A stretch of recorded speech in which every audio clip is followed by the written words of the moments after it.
प्यारे विद्यार्थियों, साथियों, आज हम चर्चा करेंगे राज्य के स्वरूप का छठा सिद्धांत, सामाजिक लोकतंत्रीय परिप्रेक्ष्य या सिद्धांत या दृष्टिकोण।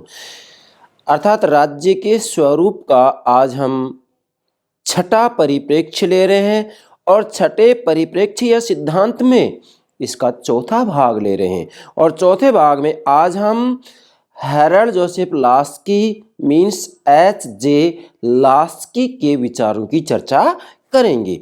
मैंने आपको प्रारंभ में ही ये बताया था कि राज्य के स्वरूप का जो छठा सिद्धांत है सामाजिक लोकतंत्रीय सिद्धांत, इसके ऊपर मैं 4 लेक्चर अपलोड करूंगा। तो आज इसका चौथा ही भाग हम ले रहे हैं। इसके बाद में राज्य के स्वरूप का 7वां सिद्धांत हम कल से शुरू करेंगे। तो डियर स्टूडेंट्स, ध्यान दें। सर्वप्रथम प्रतिदिन जो लेक्चर मेरे YouTube चैनल पर अपलोड करता हूँ उसकी जानकारी सूचना मेरे प्राणों से प्यारे विद्यार्थियों को हो सके, इसके लिए हमारे YouTube चैनल को सब्सक्राइब अवश्य कीजिएगा। आशा करता हूँ आपने सब्सक्राइब कर दिया होगा। Thank you very much, thank you very much. Dear students, मैं राजनीति विज्ञान का संपूर्ण पाठ्यक्रम मेरे प्राणों से प्यारे विद्यार्थियों को मेरे चैनल पर उपलब्ध कराऊंगा।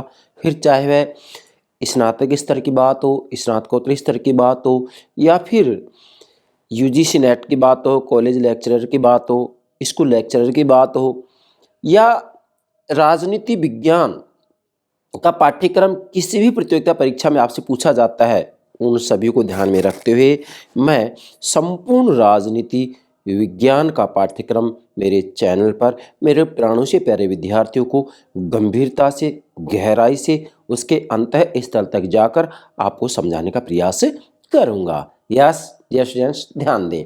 सामाजिक लोकतंत्रीय परिप्रेक्ष्य या सिद्धांत या दृष्टिकोण का चौथा भाग ले रहे हैं आज हम। यस, आप ध्यान दें। देखो, सबसे पहले मैंने यहाँ आपके लिए डायग्राम बनाया है जिसके आधार पर आप इस सिद्धांत को समझ सकते हैं। कौन सिद्धांत को? सामाजिक लोकतंत्रीय सिद्धांत को। हालांकि जो सामाजिक लोकतंत्रीय सिद्धांत है इसका जो मूल सार तत्व है वो सार तत्व ये है क्या, जैसा मैंने यहाँ लास्ट में लिखा भी है कि राज्य का सामाजिक लोकतंत्रीय परिप्रेक्ष्य उदारवादी व्यवस्था के अंतर्गत सामाजिक न्याय के लक्ष्य को प्रमुखता देता है। मतलब ये सामाजिक न्याय के लक्ष्य को प्राथमिकता देता है, ये आपको ध्यान रखना है। कौन? सामाजिक लोकतंत्रीय परिप्रेक्ष्य या सिद्धांत या दृष्टिकोण सामाजिक न्याय की प्राप्ति के लक्ष्य को प्रमुखता, प्राथमिकता, प्रधानता देता है। ये इसका सार तत्व है। ये सबसे पहले आपको मैं बता रहा हूं, ये ध्यान रखना है। हालांकि मैंने प्रत्येक बात इसके अंतर्गत नोट कर दी है और एक एक सेंटेंस को, एक एक शब्दावली को मैं आपको बेहतर तरीके से समझाऊंगा। ध्यान दें। मैंने यहां लिखा है राजनीतिक चिंतन के इतिहास में, मतलब जब हम चाहे पश्चिमी राजनीतिक चिंतन के इतिहास की बात की जाए या फिर भारत के राजनीतिक चिंतन के इतिहास की बात की जाए, तो पश्चिम की बात करते हैं हम। वास्तविक रूप में राजनीतिक चिंतन का क्रमबद्ध जो श्री गणेश होता है, व्यवस्थित रूप में जो प्रारंभ होता है वह प्लेटो से होता है। इसलिए प्लेटो को राजनीति दर्शन का पिता माना जाता है। ठीक है बेटा। और अरस्तु को राजनीति विज्ञान का जनक माना जाता है, जो कि प्लेटो के शिष्य है। और प्लेटो की जो गुरु है वो सुकरात है। मीन्स प्लेटो की गुरु सुकरात है और अरस्तु की गुरु प्लेटो है। अरस्तु प्लेटो का शिष्य है और प्लेटो सुकरात का शिष्य है। अब चूंकि जब हम पश्चिमी राजनीतिक चिंतन के इतिहास का अध्ययन करते हैं और भारतीय राजनीतिक चिंतन का इतिहास का अध्ययन करते हैं, जैसे मनु, कौटिल्य, शुक्र, बृहस्पति, सोमदेव, सूरी इत्यादि ढेर हुए, तो इसके अंतर्गत राज्य की प्रकृति, राज्य के कार्यों, राज्य के लक्ष्य, उद्देश्य, व्यक्ति और राज्य के पारस्परिक संबंधों के संबंध में विभिन्न प्रकार के सिद्धांत दिए गए हैं। इन्हीं सिद्धांतों को हम क्रमबद्ध रूप में समझा रहे हैं। जैसा कि मैंने यहाँ पर नोट किया है, राजनीतिक चिंतन के इतिहास में राज्य की प्रकृति, कार्यों तथा व्यक्ति और राज्य के संबंध में विभिन्न सिद्धांत प्रस्तुत किए गए हैं। अब वो विभिन्न सिद्धांत लगभग 15 हैं। 15 सिद्धांत में अभी हमारा छठा सिद्धांत चल रहा है। छठे सिद्धांत का ये चौथा भाग है। बाकी मैंने आपको पहले ही बता दिया था कि इसमें 15-16 सिद्धांत है। ये सभी सिद्धांत मैं आपको समझाऊंगा क्रमबद्ध रूप में। तो यहाँ तक ये बात क्लियर होगी। मतलब प्रकृति, कार्य और व्यक्ति और राज्य के संबंध के बारे में विभिन्न सिद्धांत प्रस्तुत किए गए हैं। और जो राज्य की प्रकृति से जुड़े हुए ये सिद्धांत हैं, इन सिद्धांतों को विविध परिप्रेक्ष्य भी कह सकते हैं, अर्थात इनको परिप्रेक्ष्य की संज्ञा भी दी जाती है। इसलिए मैंने यहाँ नोट किया है सामाजिक लोकतंत्रीय परिप्रेक्ष्य, अर्थात इन सिद्धांतों को परिप्रेक्ष्य भी कहा जाता है और दृष्टिकोण भी कहा जाता है। दृष्टिकोण का मतलब होता है देखने का नजरिया, अर्थात राज्य को किस दृष्टि से देखा जाता है। फॉर एग्जाम्पल, राज्य की प्रकृति की बात आती है तो सामाजिक लोकतंत्रीय सिद्धांत या परिप्रेक्ष्य राज्य की प्रकृति के बारे में क्या कहता है? ये राज्य की प्रकृति के बारे में कहता है वास्तविक रूप में ये राज्य के अहस्तक्षेपवादी सिद्धांत का खंडन करता है। मतलब इसका कहना यह है कि राज्य को आर्थिक गतिविधियों में हस्तक्षेप करना चाहिए, किसके लिए? जन कल्याण के लिए। जबकि व्यक्तिवादी सिद्धांत ये कहता है, क्या कहता है कि आर्थिक गतिविधि में राज्यों को हस्तक्षेप नहीं करना चाहिए। मतलब जो व्यक्तिवादी सिद्धांत है वह हस्तक्षेप सिद्धांत की बात करता है कि भाई राज्यों को हस्तक्षेप नहीं करना चाहिए, जबकि ये सामाजिक लोकतंत्रीय सिद्धांत ये कहता है कि राज्य को आर्थिक गतिविधि में हस्तक्षेप करना चाहिए। तो इसकी प्रकृति होगी, जैसे मैंने लिखा भी है कि उदारवादी दृष्टिकोण के अंतर्गत सामाजिक लोकतंत्रीय सिद्धांत या परिप्रेक्ष्य राज्य के हस्तक्षेपवादी सिद्धांत का खंडन करता है। मतलब इसका कहना है कि राज्य को आर्थिक गतिविधियों में हस्तक्षेप करना चाहिए, मतलब जन कल्याण कार्यों को राज्य के द्वारा किया जाना चाहिए। इसलिए जब जनता के कल्याण से संबंधित कार्य राज्य करेगा तो फिर जो संपत्तिशाली लोग हैं, पूंजीपति, भूस्वामी है, उनके पर टैक्स लगाएगा तो इसका मतलब हस्तक्षेप करना पड़ेगा। तो इससे जो आय प्राप्त होगी वो निर्धन, वंचित, दीनहीन लोगों के ऊपर खर्च किया जाएगा। तो इसका मतलब राज्य के कार्यों की संख्या भी बढ़ेगी। इसीलिए सामाजिक लोकतंत्रीय परिप्रेक्ष्य का जो मूल लक्ष्य है वो सामाजिक न्याय की प्राप्ति है। यस, आगे मैंने लिखा है नागरिकों के कल्याण के लिए राज्य की सकारात्मक भूमिका के महत्व पर प्रकाश डालता है। मतलब सामाजिक लोकतंत्रीय परिप्रेक्ष्य या सिद्धांत नागरिकों के कल्याण के लिए, जन कल्याण के लिए, लोगों के हित के लिए राज्य की सकारात्मक भूमिका के महत्व पर प्रकाश डालता है। मतलब इसका कहना यह है कि भी राज्य के द्वारा जन कल्याण से संबंधित कार्य किए जाने चाहिए। अब जनता के कल्याण से संबंधित कार्य तभी तो करेगा जब उसके पास बजट होगा, है, संपत्ति होगी, प्रॉपर्टी होगी, आय होगी। ये आय कहाँ से प्राप्त होगी? जो पूंजीपति हैं, जो भूस्वामी, उनके पर टैक्स लगाया जाएगा, कर लगाया जाएगा। और कर लगाया जाए तो इसका मतलब क्या हो गया? आर्थिक गतिविधि में हस्तक्षेप करना पड़ रहा है। जबकि व्यक्तिवादी जो सिद्धांत वो कहता है कि राज्य आर्थिक गतिविधि में हस्तक्षेप नहीं करे, और ये कह रहा है कि आर्थिक गतिविधि में हस्तक्षेप करे। इसलिए आप ये कहेंगे कि सामाजिक लोकतंत्रीय परिप्रेक्ष्य या सिद्धांत राज्य के हस्तक्षेपवादी सिद्धांत का खंडन करता है।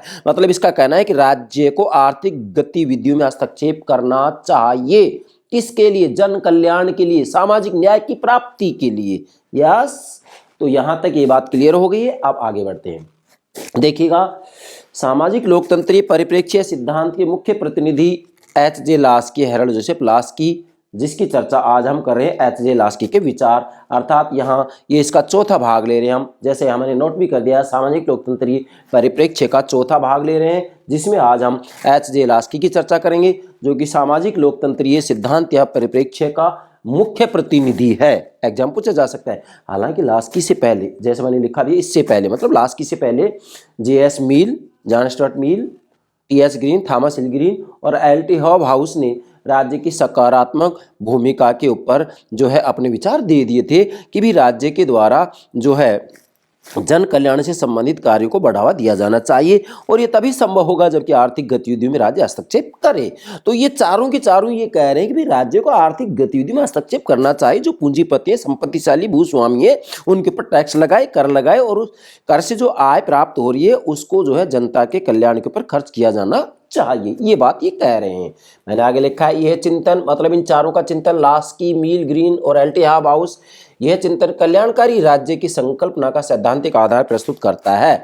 मतलब जो ये इनका चिंतन है, ये कल्याणकारी राज्य की संकल्पना का सैद्धांतिक आधार प्रस्तुत करता है। कल्याणकारी राज्य मीन्स जनता के कल्याण से संबंधित कार्य राज्य के द्वारा किए जाएं, अर्थात बाजार अर्थव्यवस्था को राज्य के द्वारा विनियमित किया जाए। इसके लिए नियम बनाए जाएं, कानून बनाए जाएं, जिससे कि पूंजीपति, संपत्तिशाली, भूस्वामी लोगों के ऊपर टैक्स लगे, कर लगे और उस कर से जो आय प्राप्त हो वह जन कल्याण कार्यों के ऊपर खर्च की जाए या जनता के हित से संबंधित कार्यों के ऊपर खर्च किया जाए। मतलब ऐसे कार्यों के ऊपर खर्च किया जाए जिन कार्यों को पूंजीपति लोग तो कर लेते हैं लेकिन जो गरीब होते हैं वो उन कार्यों को नहीं कर पाते, इसलिए उन कार्यों को, उन सुविधाओं को राज्य के द्वारा जनता को प्रदान करवाया जाना चाहिए। ये बात ये कह रहा है। आगे बढ़ते हैं। अब मैंने लिखा है उदारवाद। मतलब देखो सीधी सी बात है, सामाजिक लोकतंत्री परिप्रेक्ष्य भी उदारवादी दृष्टिकोण के अंतर्गत ही आता है, लेकिन इसमें चेंजेस हो जाता है, परिवर्तन हो जाता है। क्या परिवर्तन होता है कि उदारवाद भी स्वयं दो भागों में बढ़ जाता है, सकारात्मक उदारवाद, नकारात्मक उदारवाद। सकारात्मक उदारवाद के अंतर्गत तो ये कहा जाता है कि राज्य आर्थिक गतिविधियों में जन कल्याण के लिए हस्तक्षेप करेगा। नकारात्मक उदारवाद कहता है कि राज्य आर्थिक गतिविधियों में हस्तक्षेप नहीं करे, राज्य केवल व्यक्ति के जीवन और संपत्ति की सुरक्षा तक ही सीमित रहे, बाकी इससे ज्यादा कार्य नहीं करे। मतलब नकारात्मक उदारवाद राज्य के कार्यों की संख्या को सीमित रखना चाहता है, जबकि सकारात्मक उदारवाद राज्य के कार्यों की संख्या को बढ़ाना चाहता है। ये डिफरेंस है इसमें। फिर मैंने आगे लिखा 450 वर्ष। मतलब आज हम देखते हैं कि उदारवादी विचारधारा का जो काल हो गया लगभग 450 वर्ष हो गए, और उदारवाद का जो जनक माना जाता है वह जॉन लॉक को माना जाता है, जो कि एक साम्यवादी विचारक है। जैसे कि हॉब्स, जॉन लॉक और जीन जैक्स रूसो, ये तीनों ही विचारक साम्यवादी विचारक है। सामाजिक समझौता सिद्धांत के ऊपर मैंने हॉब्स, लॉक और रूसो इन तीनों के ऊपर लेक्चर अपलोड कर दिए हैं, आप प्लेलिस्ट में देख सकते हैं, पश्चिमी राजनीतिक चिंतन के अंतर्गत। यस बेटा, अब आगे बढ़ते हैं। एच जे लास्की के विचार लेते हैं हम कि एच जे लास्की के जो विचार हैं उनमें हमें सामाजिक लोकतंत्रीय परिप्रेक्ष्य से संबंधित विचार मिलते हैं या नहीं, ये हमें देखना है। तो ध्यान दें, एच जे लास्की के विचार। एच जे लास्की की मतलब हैरल्ड जोसेफ लास्की की जो सबसे महत्वपूर्ण पुस्तक है वह है ग्रामर ऑफ पॉलिटिक्स, मतलब राजनीति का व्याकरण। यस स्टूडेंट्स, ये राजनीति का व्याकरण बहुत महत्वपूर्ण पुस्तक है, जिसके अंतर्गत स्वतंत्रता, समानता, अधिकार, कर्तव्य इत्यादि के ऊपर विस्तृत रूप में चर्चा की गई है। ये किताब मेरी स्वयं की पढ़ी हुई है, इसलिए मैं आपको विशेष ये आग्रह करूँगा कि आप चाहें तो लास्की की पुस्तक पढ़ सकते हैं। राजनीति का व्याकरण हिंदी में भी आने लग गई है। चलिए सबसे पहले बात करते हैं कि जो एच जे लास्की है, मतलब हैरल्ड जोसेफ लास्की है, इनका जन्म 1893 में और 1950 में मृत्यु होती है। और हैरल्ड जोसेफ लास्की ने राज्य के उदारवादी सिद्धांत को आगे बढ़ाया है। अब ध्यान देंगे, जो लास्की वो भी राज्य को उदारवादी सिद्धांत को ही आगे बढ़ा रहे हैं, लेकिन उदारवादी सिद्धांत को आगे बढ़ा रहे हैं तो ये नकारात्मक उदारवाद के स्थान पर इसको सकारात्मक उदारवाद बना रहे हैं। मतलब इनका कहना है कि आर्थिक गतिविधियों में राज्यों का हस्तक्षेप करना चाहिए, करना पड़ेगा। नेक्स्ट, अब ध्यान दें, ये 1893 से 1950 का जो दौर है, इस दौर में युगांतरकारी परिवर्तन हो रहे थे। मतलब लास्की के सामने ये जो युगांतरकारी परिवर्तन हो रहे थे, ये कौन कौन से, तो मैंने लिखा जैसे प्रथम विश्व युद्ध, फर्स्ट WW, मतलब प्रथम वर्ल्ड वार 1914 से 1918। एक तो ये इनके सामने घटना घट रही थी। दूसरा, रूस में समाजवादी क्रांति 1917 में, फिर राष्ट्र संघ की स्थापना 1920 में होती है। इटली में फासिस्टवाद का उदय होता है 1919 से 22, और उसके बाद में यूरोप की महामंदी 1931 में आती है। आदि और भी बहुत है। मतलब इस दौर में, लास्की के इस दौर में जब ये अपने विचार दे रहे थे तो ये युगांतरकारी परिवर्तन हो रहे थे। किसके सामने? लास्की के सामने। अब क्या हुआ कि इन परिस्थितियों में, इन परिस्थितियों का मतलब जो ये परिवर्तन हो रहे थे, इन परिस्थितियों में लास्की ने पूंजीवाद के संकट के प्रति विशेष चिंता व्यक्त की। मतलब अब लास्की को बड़ी भारी चिंता होगी किसकी? पूंजीवाद के संकट की। वही पूंजीवाद को कैसे बचाया जाए। तो इसके लिए इन्होंने क्या किया कि पूंजीवाद के संकट के प्रति जब इनको चिंता हुई तो इस चिंता के लिए इन्होंने अपने विचार दिए, और इन विचारों को हम 3 बिंदु के माध्यम से समझेंगे। नंबर 1, पूंजीवाद का विकृत रूप। आप ध्यान दें, सबसे पहले लास्की कह रहे हैं कि पूंजीवाद को प्रौढ़ावस्था में बड़े बड़े औद्योगिक निगम, आर्थिक निदेशकों के एक छोटे से गुट के नियंत्रण में आ गए हैं। मतलब यहां मूल बात यह है कि पूंजीवाद की प्रौढ़ावस्था में, मतलब जब पूंजीवाद प्रौढ़ हो जाता है तो उसमें बड़े बड़े औद्योगिक निगम, आर्थिक निदेशकों के एक छोटे से गुट के नियंत्रण में आ गए। समझ गए? जो शेयर होल्डरों और उपभोक्ताओं दोनों को बेबस बनाकर सारे राज्य को अपनी उंगलियों पर नचाते हैं। मतलब संपूर्ण राज्य को ये अपनी उंगलियों पर नचा रहे। कौन? एक छोटे से गुट के नियंत्रण में आ गया और सारे राज्यों को अपनी उंगलियों पर नचाने लग गई। मतलब राज्य पूर्ण रूप में इनके अधीन आ गया। क्या निर्णय लेना है शासकों को, क्या नहीं लेना है, ये एक छोटे से गुट के नियंत्रण में काम हो रहा था। अब क्या हुआ? अतः ऐसी स्थिति में जो ये छोटा सा गुट है, ये जो छोटा सा गुट है जो कि संपूर्ण निर्णय ले रहा है राज्य के लिए, इनकी शक्ति को संयत करना जरूरी था। मतलब जो ये छोटा सा गुट था जिसके नियंत्रण में स्वयं राज्य आ गए और राज्य को भी अपनी उंगलियों पर नचा रहे थे, तो ऐसी स्थिति में लास्की ने कहा कि इनकी शक्ति को संयत करना जरूरी था। मतलब इनकी शक्ति को नियंत्रित करना जरूरी था, इनकी शक्ति को सीमित करना जरूरी था। अतः इनकी शक्ति संयत करना जरूरी था, लास्की ने कहा। अन्यथा क्या हो जाएगा? पूंजीवाद मानवता के लिए विनाशकारी सिद्ध होगी। मतलब यहाँ लास्की कह रहे हैं कि भाई जो ये छोटा सा गुट है जो कि राज्य को उंगलियों पर नचा रहा है, इनकी शक्ति को नियंत्रित किया जाए, अन्यथा पूंजीवाद मानवता के लिए विनाशकारी सिद्ध होगा। ठीक है। अब क्या होता है? फिर भी साम्यवादी मार्ग का समर्थन नहीं किया। मतलब इतना होने के बावजूद भी लास्की कह रहे हैं कि भाई अगर मान लीजिएगा ये छोटे से गुट के हाथों में जो शक्ति आ गई है जो कि राज्यों को अपनी उंगलियों पर नाच नचा रहा है, अगर इनकी शक्ति को नियंत्रित नहीं किया गया तो पूंजीवाद मानवता के लिए क्या हो जाएगा? विनाशकारी सिद्ध हो जाएगा। क्योंकि इसके अंतर्गत जो गरीब वर्ग हैं, जो निर्धन है, बेबस है, दीन दुखी हैं, उनकी तरफ कोई ध्यान नहीं देगा और ऐसी स्थिति में मानवता का क्या हो जाएगा? विनाश हो जाएगा। अब इन्होंने कहा कि पूंजीवाद मानवता के लिए विनाशकारी सिद्ध होगा निश्चित रूप में, जब तक इनकी शक्ति को संयत नहीं किया जाएगा, इनकी शक्ति को ऊपर नियंत्रण नहीं किया जाएगा, इनकी शक्ति को सीमित नहीं किया जाएगा। कौन सा? जो एक छोटा सा गुट है जो कि राज्य को अपनी उंगलियों पर नचा रहा है। लेकिन फिर भी ध्यान देंगे, यहाँ फिर भी जो लास्की उन्होंने साम्यवादी मार्ग का समर्थन नहीं किया, क्योंकि साम्यवादी मार्ग के अंतर्गत क्रांति पर बल दिया जाता है। कार्ल मार्क्स ने जो रास्ता अपनाया था क्रांति का रास्ता अपनाया था कि भाई क्रांति के माध्यम से साम्यवाद की स्थापना हो सकती है। लेकिन लास्की स्पष्ट रूप में कह रहे हैं कि साम्यवादी मार्ग का समर्थन नहीं। मतलब फिर भी साम्यवादी मार्ग का समर्थन नहीं किया। मतलब लास्की ने इतना होने के बावजूद भी साम्यवादी मार्ग का समर्थन नहीं किया। एग्जाम पूछा जा सकता है कि क्या लास्की ने साम्यवादी मार्ग का अनुसरण किया?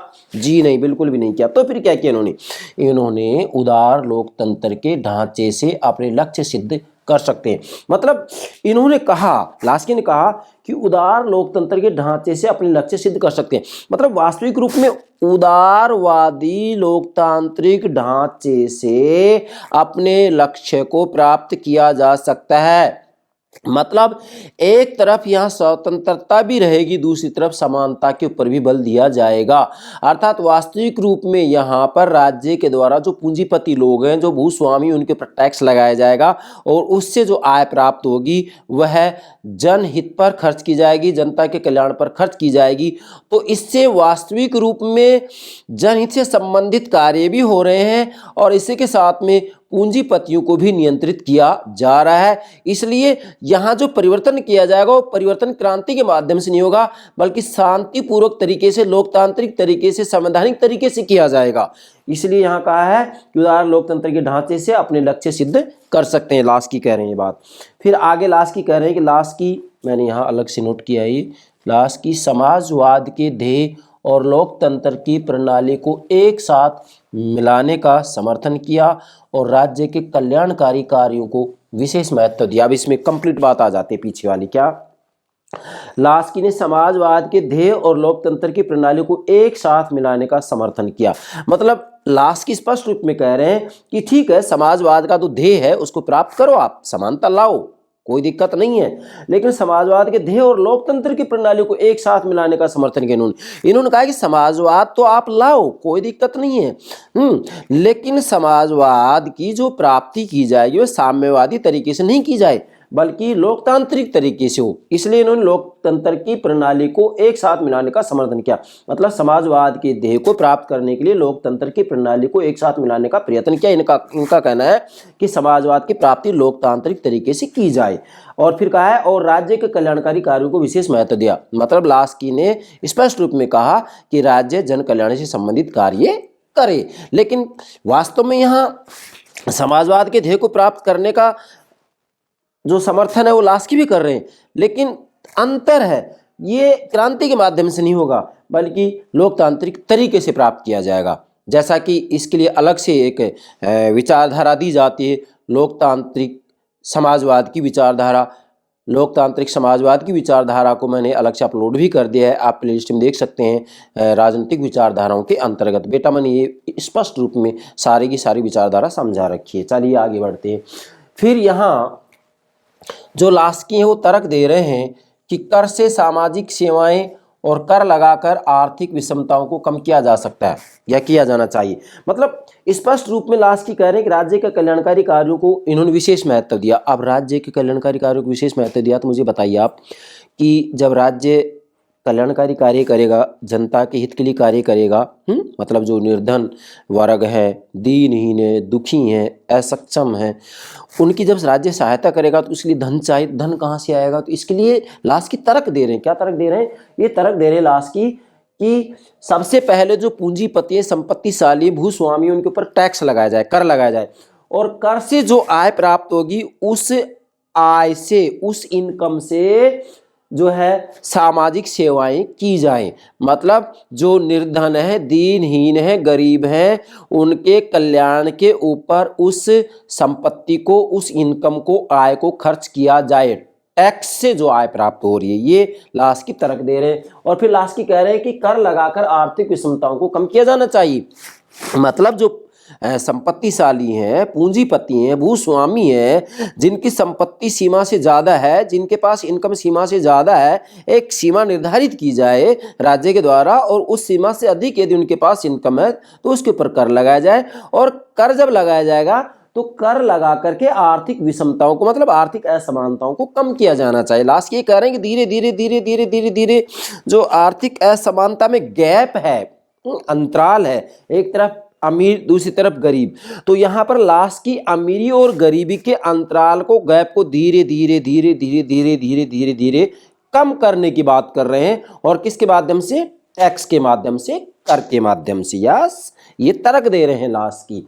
अब ये पहली बात होगी पूंजीवाद का विकृत रूप। मतलब ये पूंजीवाद के विकृत रूप का विरोध कर रहे हैं और ये कह रहे हैं कि भाई पूंजीवाद को अपना रूप बदलना चाहिए। और बदलने के लिए इन्होंने कह दिया है कि जो संपत्तिशाली है उनके ऊपर टैक्स लगाया जाए और उस टैक्स से, कर से जो आय प्राप्त हो वह जन कल्याण कार्यों पर खर्च किया जाए। दूसरा, स्वतंत्रता का सार तत्व। आप ध्यान देंगे, यहाँ लास्की कह रहे हैं पहली बात, उदारवाद और समाजवाद के पूर्ण समन्वय का प्रयत्न किया। मतलब लास्की वास्तविक रूप में यहाँ ये बता रहे हैं कि स्वतंत्रता का सार तत्व क्या है। ये बात ठीक है कि राजनीति विज्ञान की मुख्य समस्या एक ही है कि स्वतंत्रता और समानता में सामंजस्य कैसे बिठाया जाए।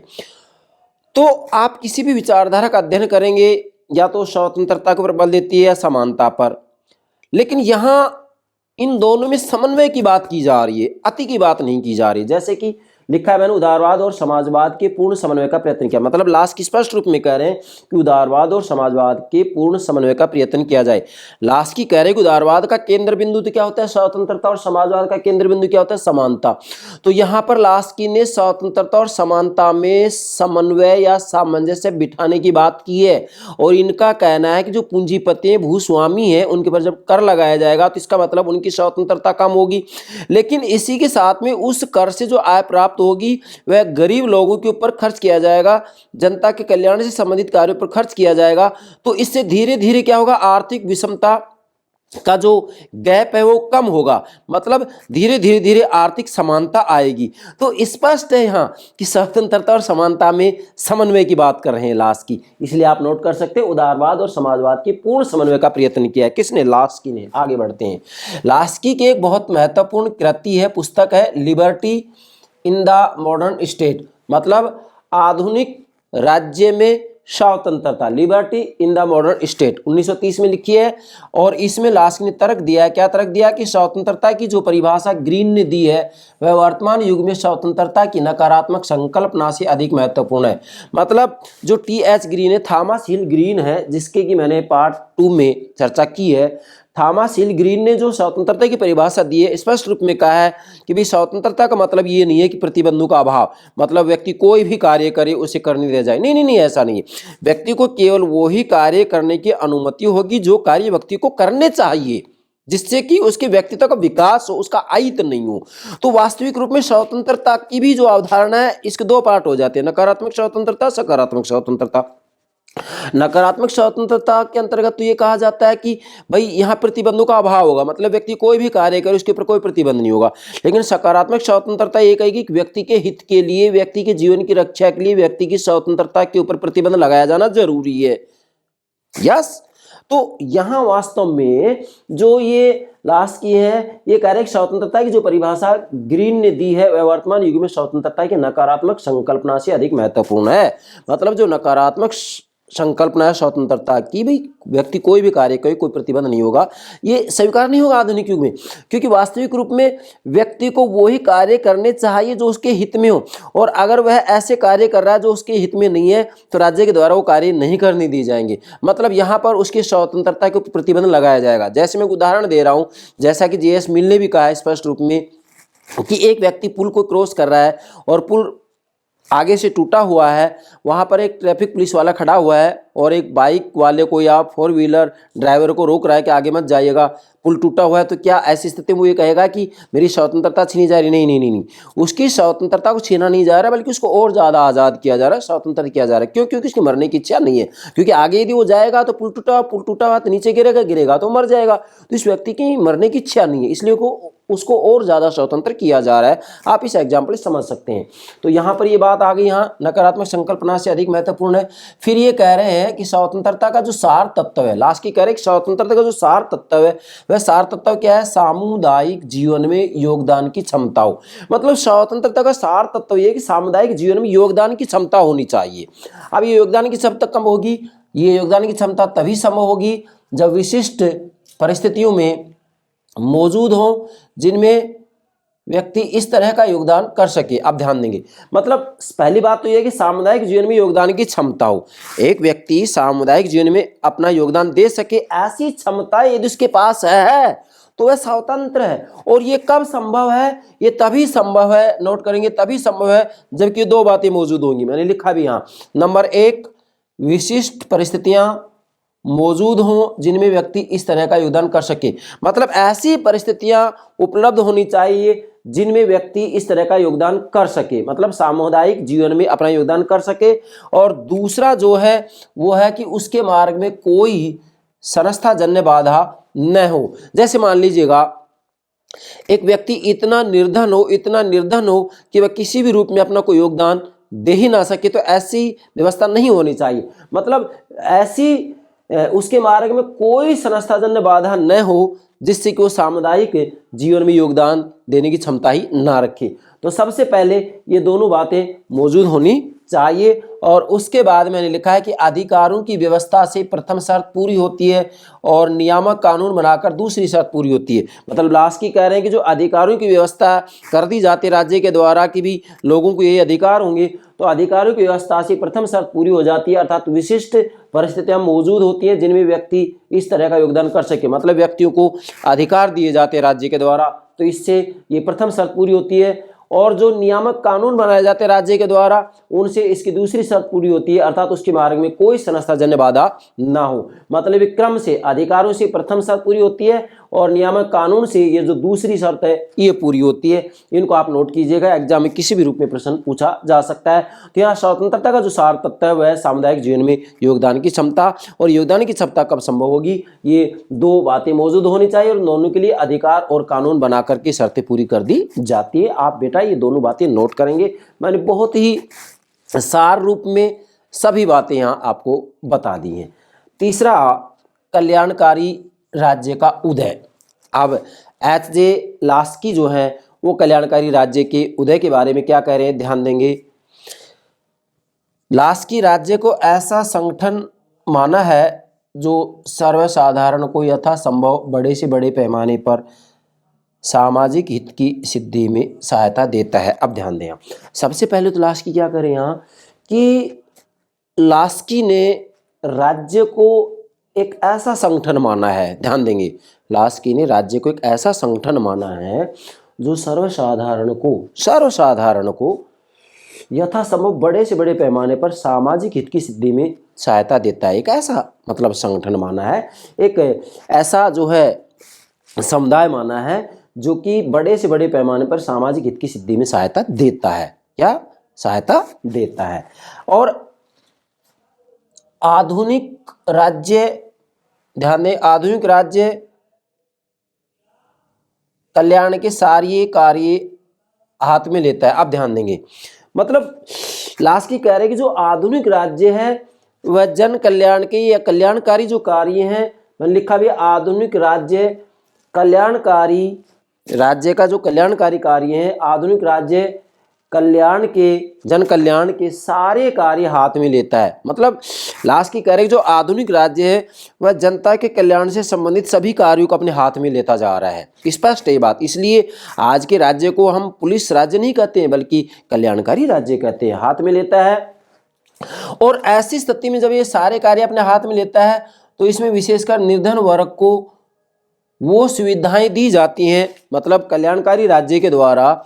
चूंकि आधुनिक राज्य कल्याण के सारे कार्य हाथ में ले रहा है, जनता कल्याण के सारे कार्य हाथ में ले रहा है, जब सारे कार्य हाथ में ले रहा है तो जो राज्य है वह निर्धन वर्ग को वो सुविधाएं उपलब्ध करवाता है जो संपन्न वर्ग अपने आप अपने लिए जुटा लेता है, और राज्य निर्धन वर्ग को वो सुविधाएं उपलब्ध कराता है। फिर से बोल रहा हूं, राज्य निर्धन वर्ग को वो सुविधाएं उपलब्ध करवाता है जो संपन्न वर्ग अपने लिए अपने आप वो सुविधाएं जुटा लेता है।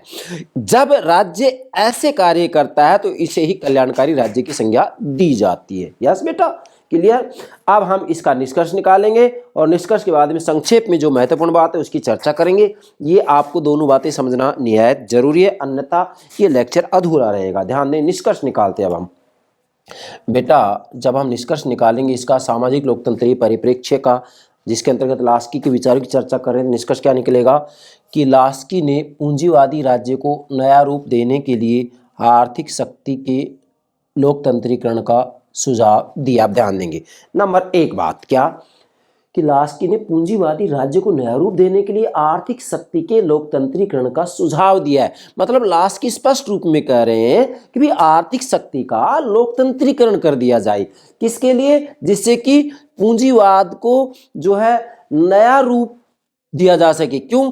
क्योंकि यदि पूंजीवाद का प्रारंभिक रूप होगा तो उसमें वास्तव में ये मानवता के लिए बड़ा विनाशकारी सिद्ध हो सकता है, और ऐसी स्थिति में पूंजीवाद में परिवर्तन हो तो परिवर्तन तभी होगा जबकि जो आर्थिक शक्ति है उसका लोकतंत्रीकरण हो जाए, और आर्थिक शक्ति का लोकतंत्रीकरण तभी होगा जबकि आर्थिक गतिविधि में राज्य हस्तक्षेप करे, और राज्य हस्तक्षेप करेगा तो ऐसी स्थिति में जो पूंजीपति हैं, भूस्वामी है, संपत्तिशाली, उनके ऊपर राज्य टैक्स लगाएगा, कर लगाएगा, और उस कर से जो आय प्राप्त होगी वह जन कल्याण के ऊपर खर्च किया जाएगा। एक बात होगी। दूसरा, लास्की ने उदारवाद और कल्याणकारी राज्य के मणिकांचन संयोग को बढ़ावा दिया है। ध्यान देंगे, बहुत महत्वपूर्ण बात है। मतलब लास्की ने उदारवाद, एक तरफ उदारवाद का जो केंद्र बिंदु होता है वो व्यक्ति की स्वतंत्रता होता है।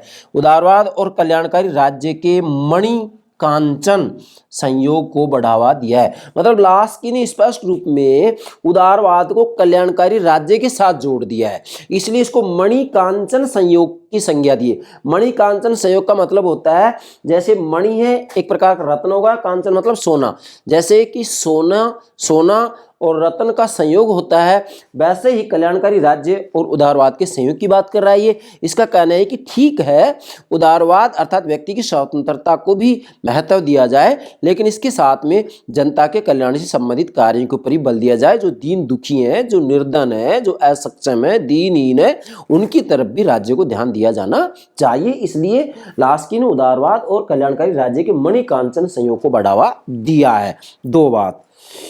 तीसरी बात, लास्की को डर था कि पूंजीवाद के पतन के साथ उदारवादी राज्य, ध्यान देंगे, उदारवादी राज्य भी धराशायी हो जाएगा और किसी तरह की तानाशाही स्थापित हो जाएगी। अब ध्यान देंगे, मतलब लास्की भयभीत था, डरा हुआ था। क्या डरा हुआ था? कि अगर पूंजीवाद का पतन हो जाता है, मतलब पूंजीवाद के पतन के साथ उदारवादी राज्य भी धराशायी हो जाएगा। भाई सीधी सी बात है, क्योंकि उदारवाद का केंद्र बिंदु स्वतंत्रता है और पूंजीवाद में भी स्वतंत्रता पर बल दिया जाता है। तो जब पूंजीवाद का पतन होगा तो उदारवादी राज्य का भी पतन हो जाएगा, धराशायी हो जाएगा। और ऐसी स्थिति जब आएगी तो फिर हो सकता है किसी तरह की तानाशाही स्थापित हो जाएगी, और जब तानाशाही स्थापित हो जाएगी तो जिसमें मनुष्य की स्वतंत्रता नष्ट हो जाएगी। इसलिए लास्की भयभीत थे कि भाई ऐसा नहीं हो कि पूंजीवाद के पतन के साथ उदारवादी राज्य का भी पतन हो जाए और मनुष्य की स्वतंत्रता को ही खतरा हो जाए, मनुष्य की स्वतंत्रता ही नष्ट हो जाए। इसलिए इन्होंने वास्तविक रूप में धीरे धीरे धीरे जो है आर्थिक शक्ति के लोकतंत्रीकरण का ही सुझाव दिया और ये कहा कि ठीक है भाई, आर्थिक गतिविधि में राज्य हस्तक्षेप करे, लेकिन धीरे धीरे धीरे धीरे जनता के कल्याण से संबंधित कार्यों के ऊपर बल दिया जाए। और यदि ऐसा होगा तो ऐसी स्थिति में सत्ता का दुरुपयोग नहीं हो पाएगा, ये डर भी जो है धीरे धीरे दूर हो जाएगा। अब मैंने यहाँ लास्ट में लिखा है संक्षेप में, मतलब जो सामाजिक लोकतंत्रीय परिप्रेक्ष्य या सिद्धांत है, इसके ऊपर मैंने जो आपको 4 लेक्चर दिए, आज चौथा भाग है, इसका चौथा लेक्चर है। इन चारों जो लेक्चरों का निष्कर्ष है वो आज हम बता रहे हैं कि वास्तव में सामाजिक लोकतंत्रीय परिप्रेक्ष्य के बारे में हम सार रूप में, निष्कर्ष रूप में क्या कह सकते हैं। बेटा ध्यान देंगे, बहुत महत्वपूर्ण बात है। इनके अंतर्गत मैंने सब कुछ लिख दिया, गागर में सागर भरने वाली बात है। संक्षेप में, राज्य का सामाजिक लोकतंत्रीय परिप्रेक्ष्य, ध्यान देंगे ये कौन सा सिद्धांत है? सामाजिक लोकतंत्रीय परिप्रेक्ष्य सिद्धांत या दृष्टिकोण। राज्य का सामाजिक लोकतंत्रीय परिप्रेक्ष्य उदारवादी व्यवस्था के अंतर्गत, यस, उदारवादी व्यवस्था के अंतर्गत, मतलब ये उदारवादी, जैसे मैंने यहाँ लिखा ना, उदारवादी दृष्टिकोण के अंतर्गत ही, चूंकि ये उदारवाद के अंतर्गत ही परिवर्तन की बात कर रहा है। उदारवाद प्रारंभ में नकारात्मक होता है, बाद में सकारात्मक हो जाता है। तो राज्य का सामाजिक लोकतंत्रीय परिप्रेक्ष्य उदारवादी व्यवस्था के अंतर्गत सामाजिक न्याय के लक्ष्य को प्रमुखता देता है। ये इसका मूल सार है। क्या? कि राज्य का सामाजिक लोकतंत्रीय परिप्रेक्ष्य या सिद्धांत या दृष्टिकोण उदारवादी व्यवस्था के अंतर्गत सामाजिक न्याय के लक्ष्य को प्रमुखता देता है। मतलब जो ये दृष्टिकोण है, ये सिद्धांत है, परिप्रेक्ष्य है, ये सामाजिक न्याय के लक्ष्य को प्रमुखता देता है। मतलब इसका जो लक्ष्य है वह है सामाजिक न्याय की प्राप्ति, अर्थात समाज में जो निर्धन है, दीनहीन है, दुखी हैं, उनके कल्याण से संबंधित कार्य राज्य करे, जिससे कि सामाजिक न्याय की प्राप्ति हो।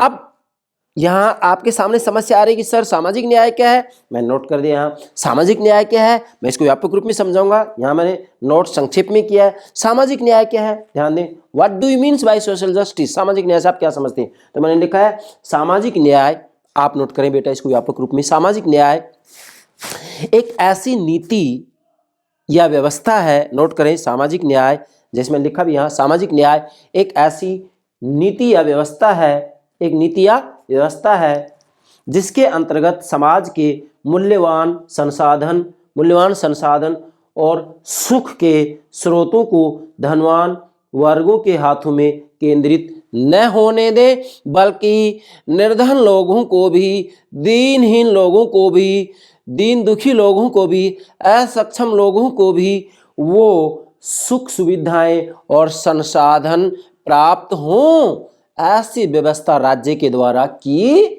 जाए। जैसे कि हमारे भारत के अंतर्गत जो आरक्षण की व्यवस्था की गई है, इसका मूल जो लक्ष्य है वह सामाजिक न्याय की प्राप्ति ही है। इसलिए आपको ये मालूम होना चाहिए कि सामाजिक न्याय किसे कहा जाता है। मैं पुनः दोहरा रहा हूं, सामाजिक न्याय एक ऐसी नीति या व्यवस्था है जिसके अंतर्गत समाज के मूल्यवान संसाधनों और सुख के स्रोतों को धनवान वर्गों के हाथों में केंद्रित न होने दें, बल्कि जो निर्धन, दीनहीन, दुखी लोग हैं उनको भी वो सुख सुविधाएं और संसाधन प्राप्त होने चाहिए। यही है सामाजिक न्याय।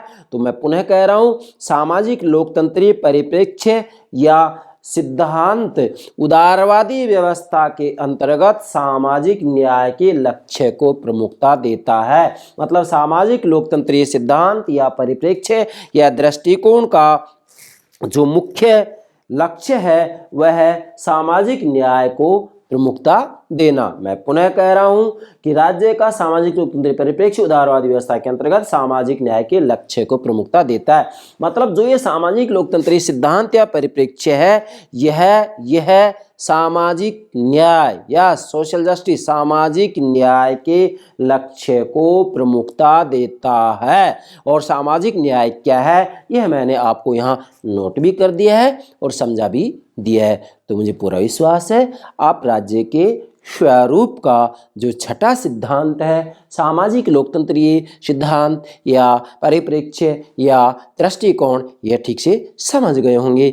और हम कल राज्य के स्वरूप का 7वां सिद्धांत लेंगे। मैंने आपको पहले कहा था कि राज्य के स्वरूप के संबंध में लगभग 15-16 सिद्धांत मौजूद हैं। इन सभी सिद्धांतों को मैं क्रमबद्ध रूप में, व्यवस्थित रूप में, एक एक करके आपको व्यवस्थित रूप से बेहतर से बेहतर तरीके से समझाने का प्रयास करूंगा। डियर स्टूडेंट्स, मुझे पूरा विश्वास है कि आज आप जो ये राज्य के स्वरूप का छठा सिद्धांत है, इसका जो चौथा भाग हमने बतलाया है, इस चौथे भाग को ठीक से समझ गए होंगे। और जो सार रूप में, संक्षेप में, निष्कर्ष रूप में मैंने आपको बताया है, इसको भी आप बेहतर तरीके से समझ गए होंगे। और यदि ये सभी बातें आप समझ गए होंगे तो फिर एग्जाम में किसी भी रूप में कैसा भी प्रश्न पूछा जाए, आपका आंसर गलत नहीं हो सकता। मैं ये पूरे यकीन के साथ कह सकता हूँ। Yes dear students, okay, thank you very much, thank you very much.